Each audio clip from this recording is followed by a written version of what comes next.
Ma'am Indian US trade deal అయిన తర్వాత so ఈ ట్రేడ్ డీల్ ద్వారా ఎవరికి బెనిఫిట్ అంటారు? ఇప్పుడు ఇండియన్స్ ఎక్కువ బెనిఫిట్ అంటారు, లేకపోతే అమెరికన్స్ ఎక్కువ బెనిఫిట్ అంటారు?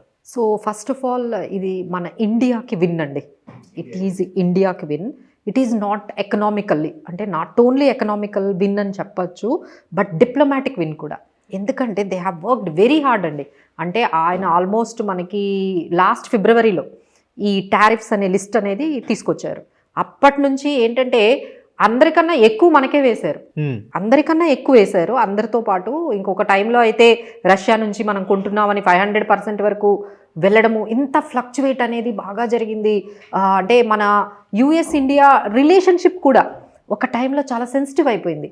మన ఎప్పటి నుంచో ఉన్న యూఎస్కి ఇండియాకు ఉన్న ఏవైతే ట్రేడ్ రిలేషన్స్ కానీ డిప్లొమాటిక్ రిలేషన్స్ కానీ అన్నీ కూడా చాలా వరకు సెన్సిటివ్ అనేది ఒక టైంలో ఈ రష్యన్ ఆయిల్ బై చేశారని ఈ విధంగా చాలా వరకు, అంటే అందరికీ ట్రేడ్ డీల్ అనేది అయిపోయిందండి, మనమే లాస్ట్ ఇక అవ్వట్లేదు అనేటప్పటికి ఫైనల్గా we have concluded yesterday. That was very very very important deal. And అది ఎందుకు ఇంపార్టెంట్ అంటే ఎఫ్ఐఐస్కి ఎప్పుడైనా ఫారినర్స్కి ఏంటంటే మనకి ఒక trade relations with US strong relations అది చాలా పాజిటివ్గా తీసుకుంటారు.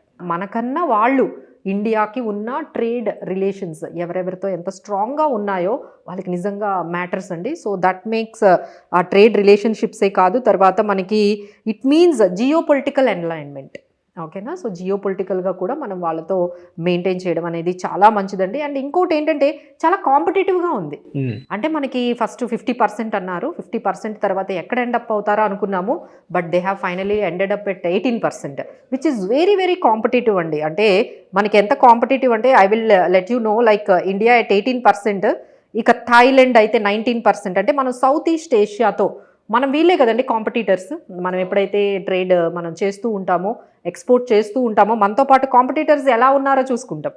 సో ఫిలిప్పీన్స్ అయితే మనకి 19%, Malaysia 19%, Indonesia 19%, and Vietnam 20%, Taiwan 20%, Bangladesh 20%, Sri Lanka 20%. So you can imagine వాళ్ళందరికన్నా లోయెస్ట్ రేట్తో ఫైనల్గా 18% చాలా కాంపిటేటివ్గా మంచి డీల్ అనేది క్లోజ్ చేశారండి. దట్ ఈజ్ మనం విన్గా చెప్పచ్చు.